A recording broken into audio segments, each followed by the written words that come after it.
I thought my boyfriend was gonna propose. Instead, he called me disgusting, dumped me in front of everyone, and left me with a $300 bill. Weeks later, he was arrested when trying to break into my house. Terry and I dated for almost 3 years. We met through mutual friends at a concert and clicked immediately. In October, we celebrated my birthday at my favorite restaurant. Terry gave me a beautiful bracelet I'd admired months earlier. The thoughtfulness of remembering something I'd pointed out in passing touched me deeply. That night, he talked about taking our relationship to the next level soon. November brought Thanksgiving with his family. His mother pulled me aside to say how happy she was that Terry had found someone who balanced him so well. His brother Joel mentioned that Terry had been asking about family heirlooms recently, with a meaningful wink in my direction. I tried not to read too much into it, but hope bloomed. December was busy with holiday parties and year-end work for both of us. Terry seemed stressed but would occasionally become mysteriously cheerful and secretive. When I asked what he was smiling about, he'd say, "Just thinking about the future." I assumed he was planning something special for the holidays. At Christmas party, Terry introduced me proudly to his colleagues, keeping his arm around me all evening. His friend mentioned how Terry spoke about me constantly at work. Everything pointed to a man deeply in love, perhaps preparing for a significant step forward. January brought a minor argument about a weekend trip with his college friends that he'd forgotten to mention until the last minute. I was disappointed about our canceled plans, but understood the importance of maintaining friendships. He apologized sincerely and promised to make it up to me. After that weekend, Terry seemed particularly attentive. He suggested Valentine's Day dinner at Bellini's, an upscale restaurant downtown that required reservations months in advance. Somehow he'd secured a table. He asked me to wear the red dress he loved, saying he wanted the evening to be special. I was touched by his effort to plan something romantic. 2 days before Valentine's Day, Terry texted about a surprise he'd been planning. My friends speculated it might be a proposal, though I tried to manage my expectations. Still, everything pointed in that direction. The fancy restaurant, his recent secretiveness, the hints from his family. Valentine's Day arrived. Terry suggested meeting at the restaurant rather than driving together, explaining he might need to work late but didn't want to delay our reservation. I agreed, excited but nervous about what the evening might bring. I arrived at Bellini's 15 minutes early. The hostess led me to a prominent center table surrounded by other couples. Terry arrived right on time. He ordered champagne immediately and seemed both nervous and excited. Throughout dinner, our conversation flowed naturally, reminiscing about our relationship and discussing future dreams. Everything felt perfect. After our main course, Terry became visibly anxious, checking his pocket discreetly. A nearby couple got engaged, prompting applause throughout the restaurant. Terry watched with a strange intensity, then took a deep breath. My pulse quickened. When dessert arrived, Terry stood up suddenly. "Everyone," he announced loudly. "I have something important to say." He got down on one knee beside me. Conversations hushed. Phones came out to record what everyone assumed was a proposal. The waitstaff paused, smiling expectantly. Someone whispered, "Oh my God, he's proposing." Terry took my hand in him. He looked into my eyes and said clearly, "I'm done pretending you're worth loving. You're disgusting." The restaurant went completely silent. Terry stood up and continued, "I've wasted 3 years trying to fix you. I'm done." He grabbed his coat and walked out. A waiter approached with our bill, $347. I left the restaurant in shock, unable to process what had happened. At home, I discovered Terry had cleared his belongings from our apartment. All my calls went to voicemail. His social media showed he had blocked me everywhere. 2 days later, I learned from Joel that Terry had been seeing someone named Rita for months.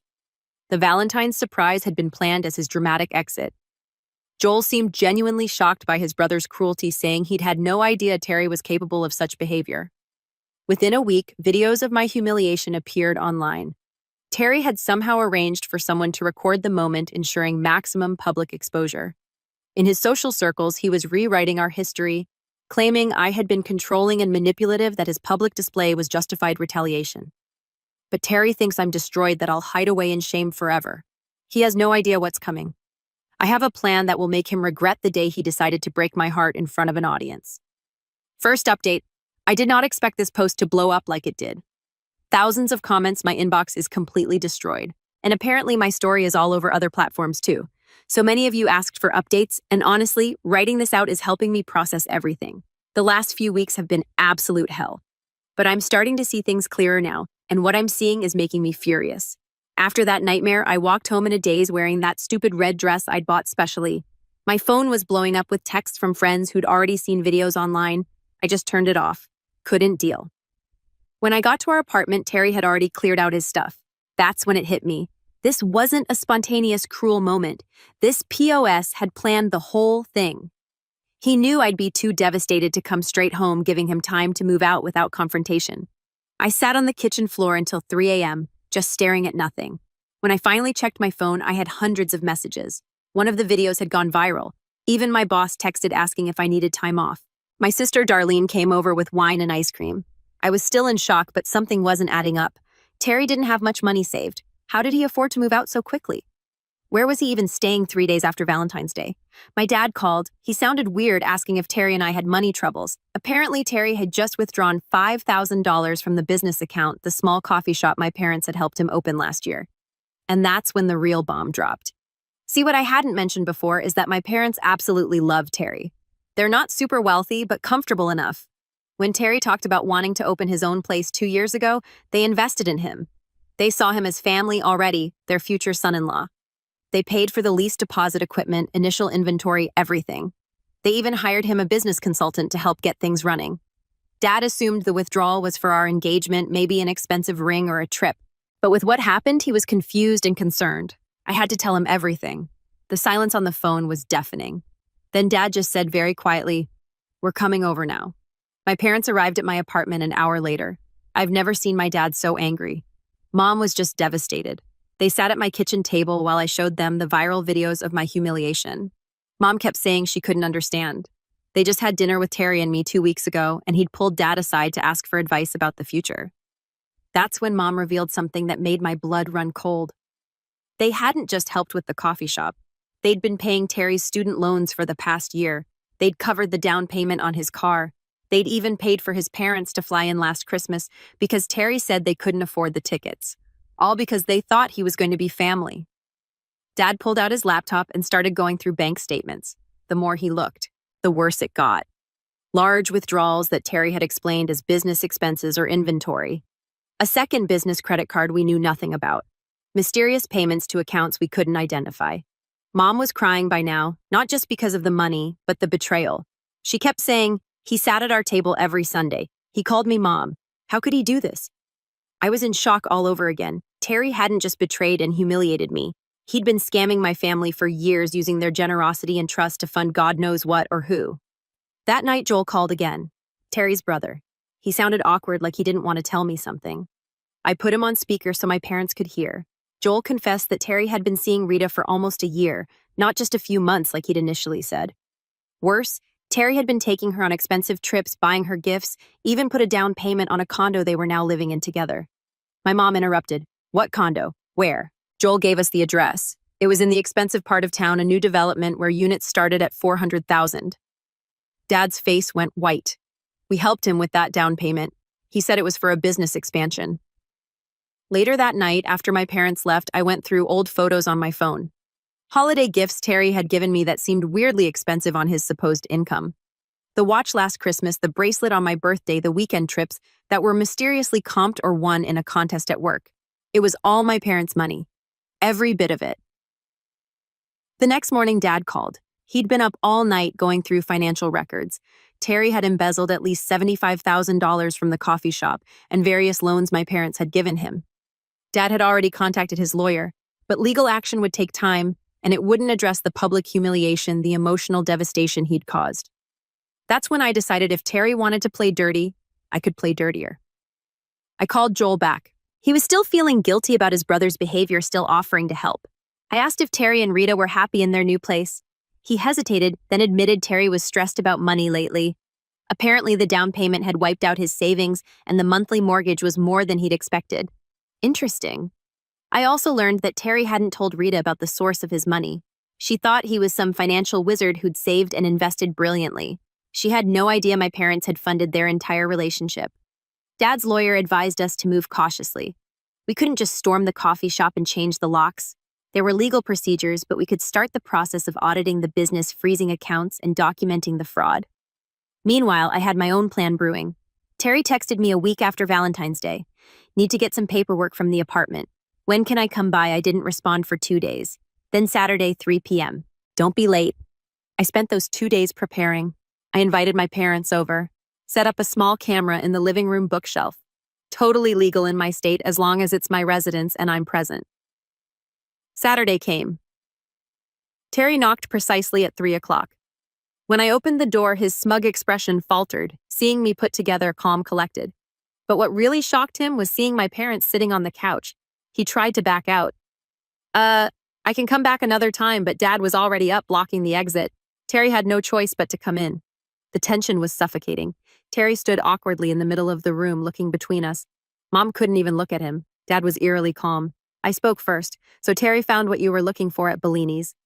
He had the nerve to look annoyed. Look, I know you're upset, but it was better to make a clean break. Our relationship wasn't working. Mom cut him off.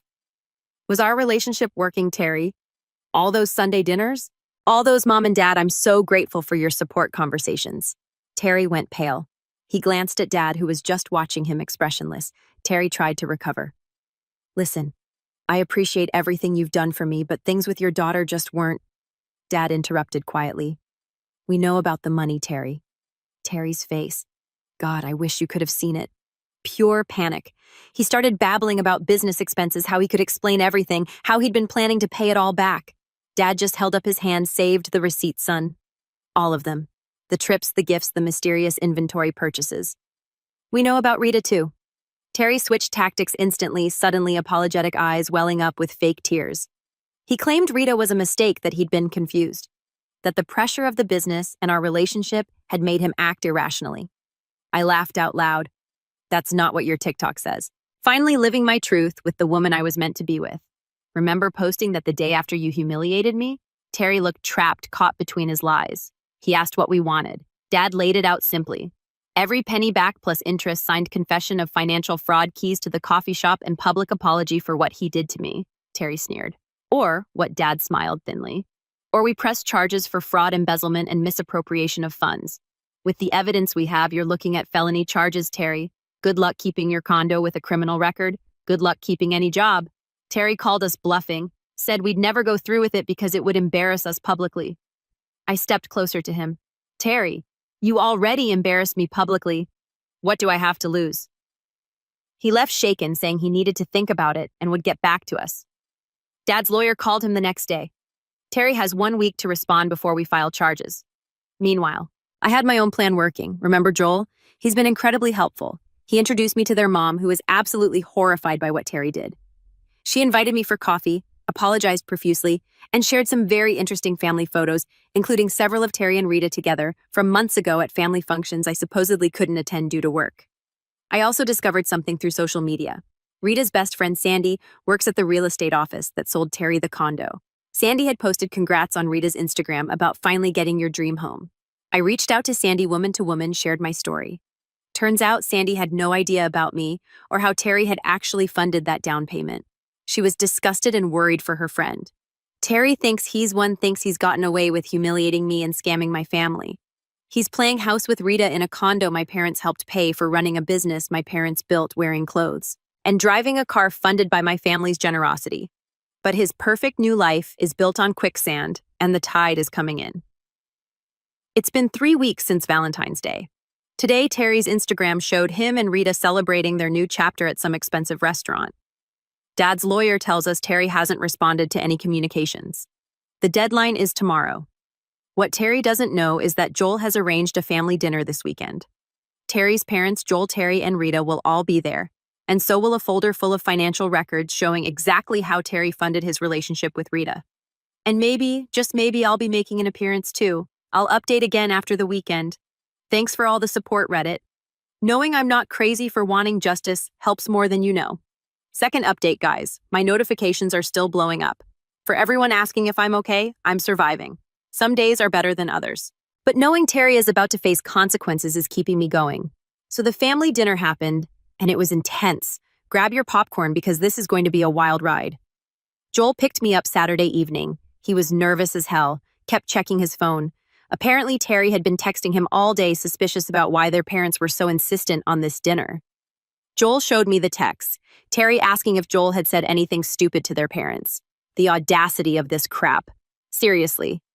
The plan was for me to wait nearby until Joel texted me to come in. My parents were on standby too. We weren't sure if we'd need them, but they were ready. Dad had compiled a folder with all the financial records showing Terry's fraud. We'd made copies for everyone, including Rita. Joel and I arrived at his parents' house about 30 minutes before Terry and Rita were expected. His mom hugged me so tight I could barely breathe. She kept apologizing, saying she'd raised him better than this, how ashamed she was. His dad just looked defeated, sitting in his armchair, staring at nothing. They'd already seen the financial records Joel had shown them earlier that week, finding out their son was not just a cheater, but a thief was destroying them. Joel's mom had prepared this elaborate dinner, all Terry's favorites. When I asked why, she just said quietly that it might be the last meal she'd cooked for her son for a long time. That hit me hard. In all my anger and planning, I hadn't fully considered how this would devastate Terry's family too. I went to wait in Joel's old bedroom. From there, I could hear when Terry and Rita arrived. Their voices drifted up the stairs. Terry sounding annoyed about the last-minute dinner invitation. Rita trying to be polite and cheerful with his parents. The first 20 minutes were apparently normal, just casual conversation over drinks before dinner. Joel had hidden his phone under a napkin on the table so I could hear everything. Terry was bragging about how well the coffee shop was doing, how they were thinking about opening a second location. The nerve. Then Joel's dad cleared his throat and said they needed to discuss something important before dinner. Terry immediately got defensive, asking what was going on and why everyone was acting weird. Joel texted me now. I walked down those stairs feeling like I was in a dream. My heart was pounding so hard I could barely hear anything else. When I stepped into the dining room, the look on Terry's face. God, I wish I had a picture. Pure shock, then panic, then anger. Rita looked confused, glancing between Terry and me. She was prettier in person than in photos. Tall, dark hair. She asked Terry who I was, though I'm pretty sure she knew exactly who I was. Terry jumped up, knocking over his wine glass. He demanded to know what the hell I was doing there. Joel stood up too, told Terry to sit down and listen. Terry refused, started yelling at his parents that this was a setup, that they were choosing me over their own son. His mom started crying. His dad slammed his hand on the table and told Terry to sit down and shut up. I'd never heard his dad raise his voice before. None of them had, judging by their shocked faces. In the silence that followed, I placed the folders on the table, one in front of each person, including Rita. Very calmly, I explained what they contained. Detailed records of every penny Terry had stolen from my parents over the past 3 years. The coffee shop investment, the business loans, the personal loans, his car payment, his student loans, the condo down payment. Rita's face as she flipped through her copy was a study in dawning horror. She looked at Terry, then back at the documents, then at me. Terry tried to grab the folder from her, but she pulled away. Continuing to read, Terry went into full damage control mode. Claimed I was making it all up, that I was a psycho ex trying to ruin his life because he dumped me. Said my parents had gifted him the money, that there was no expectation of repayment, that they'd practically forced their help on him.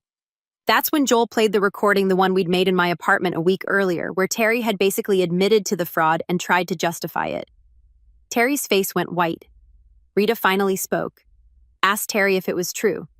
Had he really used my parents' money to buy her gifts, to take her on trips, to put a down payment on their condo? Terry tried to spin it, said he'd been planning to pay everything back, that it wasn't a big deal, that all businesses use investor money. Rita's eyes filled with tears. She turned to me and asked if I knew about her all along. I told her the truth, that I'd only found out after Valentine's Day, that I'd had no idea Terry was cheating, much less stealing. She took off the diamond bracelet she was wearing. The one Terry had given her for Christmas, looked at it like it was poisonous, placed it carefully on the table. It was identical to the one he'd given me for my birthday. Guess he couldn't even be original with his stolen gifts. Terry was getting desperate. Started saying that none of us understood the pressure he was under, how hard he'd been working, how he deserved nice things after everything he'd done for my family. His mom asked what exactly he'd done for my family. Terry couldn't answer. That's when Rita dropped another bomb. Apparently, Terry had told her I was his crazy ex who wouldn't let go, that my parents were obsessed with him and kept trying to control his life with their money, that he'd had to publicly break up with me because I was threatening to hurt myself if he left. I literally laughed out loud, asked her if that made sense, given the Valentine's Day video she'd surely seen. Rita admitted she thought the video seemed weird, but Terry had convinced her it was heavily edited and didn't show how I'd been screaming at him before he finally stood up for himself. The look on her face when she realized she'd been lied to about everything, I almost felt sorry for her. Terry made one last desperate attempt, claimed he and Rita were in love, that yes, he'd made mistakes, but couldn't we all move forward? He'd pay back the money eventually. He even tried to suggest my parents could invest in his and Rita's future ventures. Rita stood up very quietly, said she needed some air, walked out the front door. Terry tried to follow her, but his dad blocked him, said they weren't finished yet. I laid out our terms: full repayment of all stolen funds, plus interest-signed confession keys to the coffee shop and a public apology for the Valentine's Day stunt. Terry laughed in my face, said I'd never see a penny, that my parents had been stupid enough to give money to someone who wasn't family, and that was their problem. Then he looked right at me and said the most chilling thing: "At least Rita isn't disgusting like you. At least she's worth something." His mother gasped. His father took a step toward him, but Joel held him back. I just stood there, letting the words wash over me. They couldn't hurt me anymore. I'd already been through the worst public humiliation possible. What were a few more cruel words? I smiled at Terry, told him his time was up. Our lawyer had already filed charges that morning. The police would be contacting him soon. The coffee shop accounts were frozen, and once he had a fraud charge on his record, good luck getting another business loan or mortgage. Terry's face twisted with rage.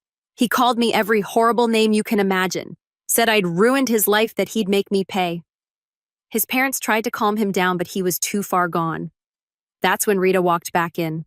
She'd been standing outside the door listening. She walked right up to Terry and slapped him hard across the face, told him she was done, that she wanted him out of the condo by morning, that she'd be contacting her lawyer about removing his name from the deed since he hadn't actually paid for it.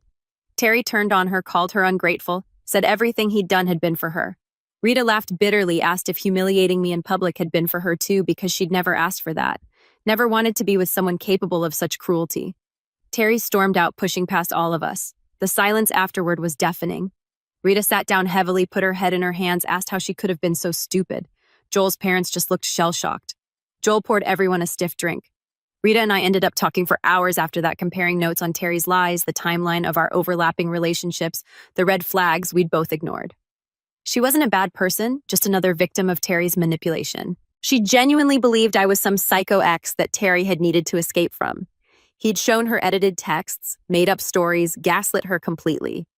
By the end of the night, Rita and I weren't exactly friends, but we had a mutual respect. She promised to cooperate with any legal proceedings against Terry, said she'd already texted her friend Sandy at the real estate office to look into what it would take to get Terry's name off the condo. The next morning, Sunday, my parents came over. They'd been nervously waiting for updates all night. We were discussing next steps when my phone exploded with notifications. Terry had gone on a social media rampage. Posts on Instagram, Facebook, even Twitter, AKX, claiming I was trying to extort money from him, that my family was threatening him, that I couldn't accept that he'd found happiness with someone else. He even posted screenshots of supposed texts from me begging him to come back. Completely fabricated, of course. At first, I panicked. But then something unexpected happened. People weren't buying it. The comments were overwhelmingly skeptical. Many pointed out the timing. Why was he suddenly claiming extortion weeks after the viral Valentine's Day video? And then Rita commented on every single post. She laid it all out. How Terry had lied to her about me, used stolen money to fund their relationship, and was now trying to avoid legal consequences for fraud. She ended with, "The man I thought I knew doesn't exist. To the woman he humiliated on Valentine's Day, I believe you and I'm sorry." Terry deleted everything within hours, but the screenshots were already circulating. Monday morning, Terry was served with legal papers at his parents' house, where he'd apparently been sleeping since Rita kicked him out. By afternoon, he was blowing up my phone.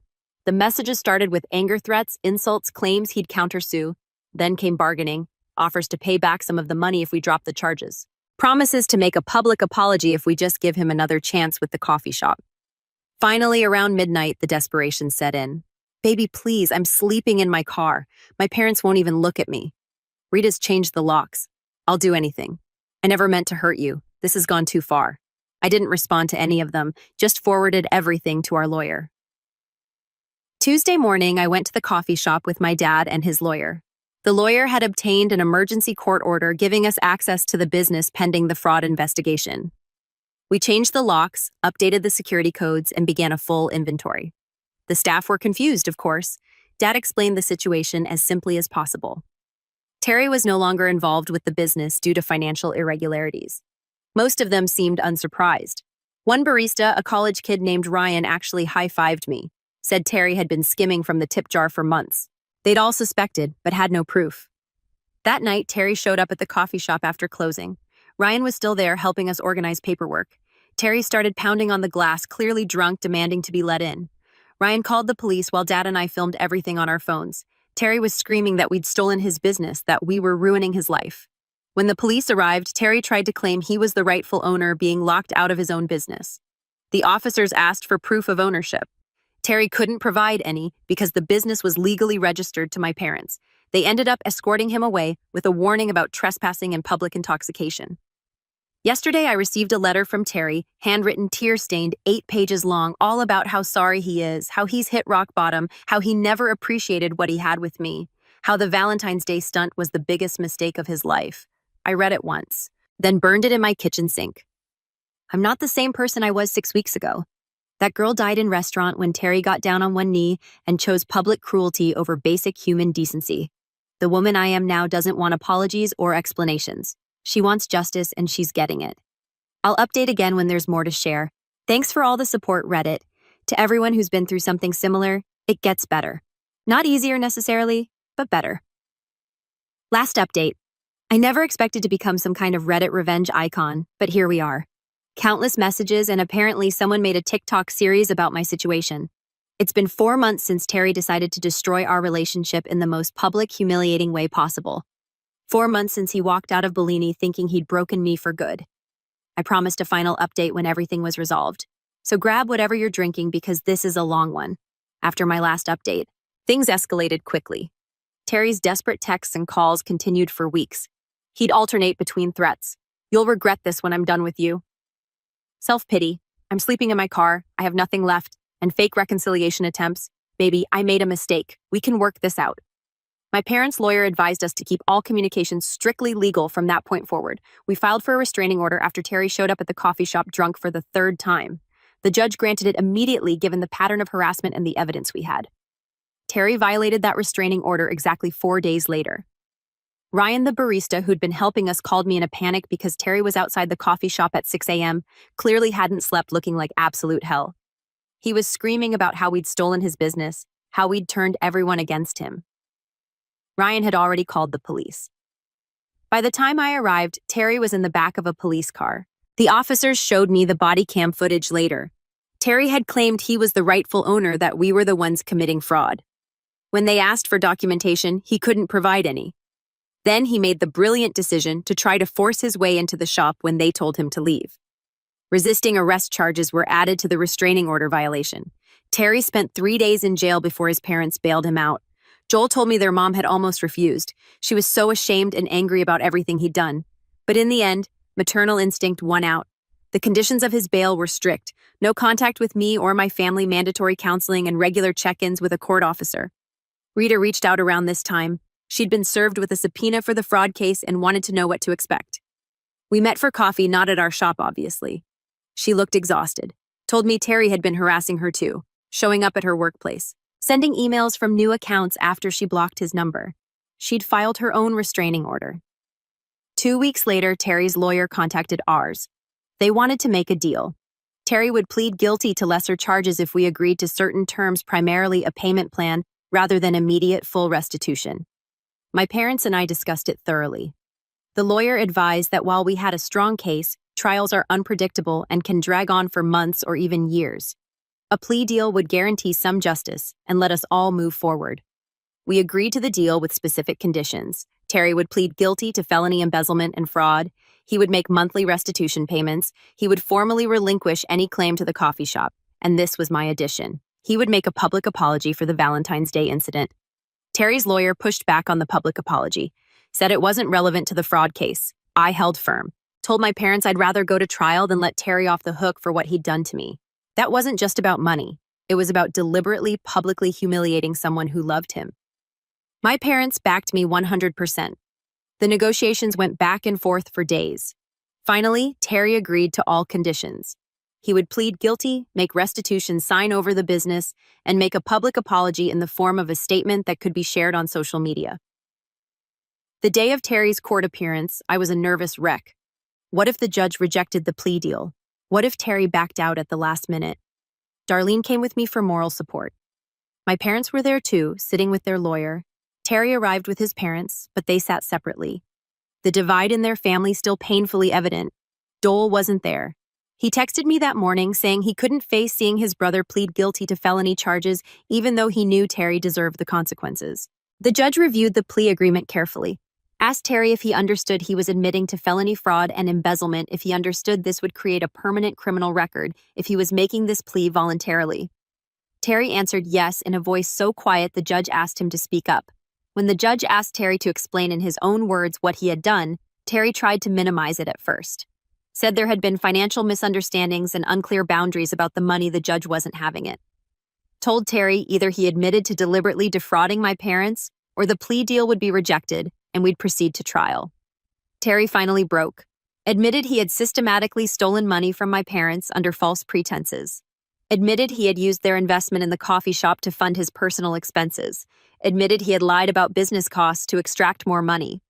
With each admission, his voice got shakier. The judge accepted the plea and reviewed the sentencing terms: 3 years probation, monthly restitution payments, 200 hours of community service, financial counseling, and the special conditions we'd requested: formal relinquishment of any claim to the coffee shop and a public apology. It was over in less than an hour. Terry was officially a convicted felon. He would never again work in finance or have easy access to business loans. His reputation was destroyed. Any future employer who did a background check would see the fraud conviction. Outside the courthouse, Terry's mom approached me. She looked like she'd aged 10 years, hugged me tightly, and apologized again for her son's actions. Said she and Terry's dad were still processing how their son could have done such terrible things. I felt sorry for her. None of this was her fault. The next day, Terry's lawyer sent over the signed business transfer documents and the public apology statement. The business part was straightforward.